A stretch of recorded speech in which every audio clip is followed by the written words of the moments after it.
ഇപ്പോൾ ഒരു അപകടത്തിന്റെ വാർത്ത കൂടി തൃശ്ശൂരിൽ നിന്ന് വരുന്നു. ബസ് യാത്രയ്ക്കിടെ കുഴഞ്ഞു വീണ് ഒരു യാത്രക്കാരി മരിച്ചു. 56 വയസ്സുള്ള ലീനയാണ് മരിച്ചത്. അന്തിക്കാട് റൂട്ടിലോടുന്ന ബസ്സിൽ ഇന്ന് രാവിലെയായിരുന്നു സംഭവം. ആ ദൃശ്യങ്ങൾ ആദ്യം നമുക്കൊന്ന് കാണാം.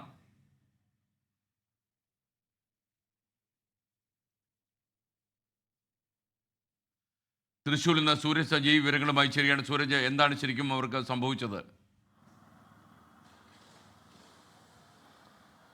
ഇന്ന് രാവിലെ 7 മണിയോടുകൂടിയാണ് ഈ തൃപ്രയാറിൽ നിന്ന് മുറ്റിച്ചൂർ വഴി തൃശ്ശൂരിലേക്ക് പോവുകയായിരുന്ന ഹൗവ മറിയം ബസ്സിൽ ഈ യാത്രക്കാരി കുഴഞ്ഞു വീണ് മരിച്ചത്. ഈ ബസ് ഈ ആൾ സെൻറ്ററിൽ എത്തുന്ന സമയത്ത്, അന്തിക്കാടിനടുത്ത് ആൾ സെൻറ്ററിൽ എത്തുന്ന സമയത്ത് ഈ സ്ത്രീ കുഴഞ്ഞു വീഴുകയായിരുന്നു. കണ്ടക്ടർ ഓടിയെത്തി വെള്ളം കൊടുക്കാൻ ശ്രമിക്കുന്നതിനിടയിൽ ഇവർ തീർത്തും അബോധാവസ്ഥയിലേക്ക് പോയി. പിന്നീട് കാഞ്ഞാണിയിലെ തന്നെ ഒരു സ്വകാര്യ ആശുപത്രിയിൽ എത്തിക്കുന്നു. ഒരു പ്രാഥമിക ശുശ്രൂഷ നൽകി ഒളരിയിലെ ആശുപത്രിയിലേക്ക് എത്തിക്കുന്നതിനിടയിൽ ഇവർ മരിച്ചിരുന്നു എന്നുള്ളതാണ് പറയുന്നത്.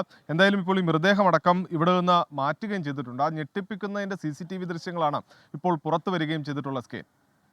ഓക്കെ, എന്തായാലും സങ്കടകരമായ കാര്യമാണ്. സൂരജ്, യഥാർത്ഥത്തിൽ ഇത് ഹൃദയാഘാതമോ അങ്ങനെ എന്തെങ്കിലും സംഭവിച്ചായിട്ട് ഡോക്ടേഴ്സ് പറയുന്നുണ്ടോ? ഹൃദയാഘാതമാകാമെന്നുള്ളത് തന്നെയാണ് ഈ ഒളരിയിലെ ഡോക്ടർമാരുമായി സംസാരിക്കുമ്പോൾ അവർ പ്രാഥമികമായി പറയുന്ന കാര്യം.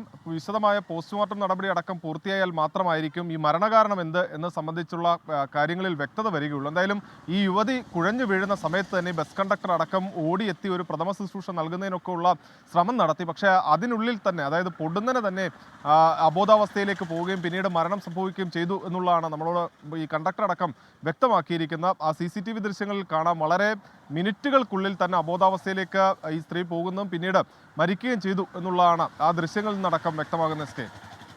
ഓക്കെ, സൂരജ് സജിയാണ് വിവരങ്ങൾ നൽകിയത്. എന്താണെന്ന് അറിയില്ല, നമ്മുടെ നാട്ടിൽ ഹൃദയാഘാതവും ഈ ഡയബറ്റിക് പോലെ അതുപോലെ തന്നെ അല്ലേ ചില രോഗങ്ങൾ പോലെ വ്യാപകമാകുന്നു. ക്യാൻസർ പോലെ ഏറ്റവും ഫ്രണ്ട് നിരയിലേക്ക് ഈ രോഗം വരികയാണ്. കേരള ഹെൽത്ത് മോഡൽ എവിടെ എന്നുള്ള ചോദ്യങ്ങളും ഉയരുന്നുണ്ട്. മുൻപെങ്ങുമില്ലാത്ത വിധത്തിലാണ് ഈ കുഴഞ്ഞു വീണ് മരണങ്ങളുടെ ആ ഒരു എണ്ണം. കോവിഡ് വാക്സിന്റെ ഫലമാണെന്നൊക്കെ പറഞ്ഞ് പ്രചരിപ്പിക്കുന്ന ആൾക്കാരുമുണ്ട്. അതിനൊക്കെ പക്ഷേ ശാസ്ത്രീയ അടിത്തറ ഇനിയും കിട്ടിയിട്ടില്ല എന്നതാണ് ഏറ്റവും പ്രധാനപ്പെട്ട കാര്യം. ലോകത്തെവിടെയായാലും ഏത് സമയത്തും 24 വാർത്തകളും ഓഗ്മെന്റഡ് റിയാലിറ്റി പാക്കേജുകളും എക്സ്പ്ലെയിനറുകളും വിശദമായി കാണാൻ ഞങ്ങളുടെ YouTube ചാനൽ നിങ്ങൾക്ക് സബ്സ്ക്രൈബ് ചെയ്യാം.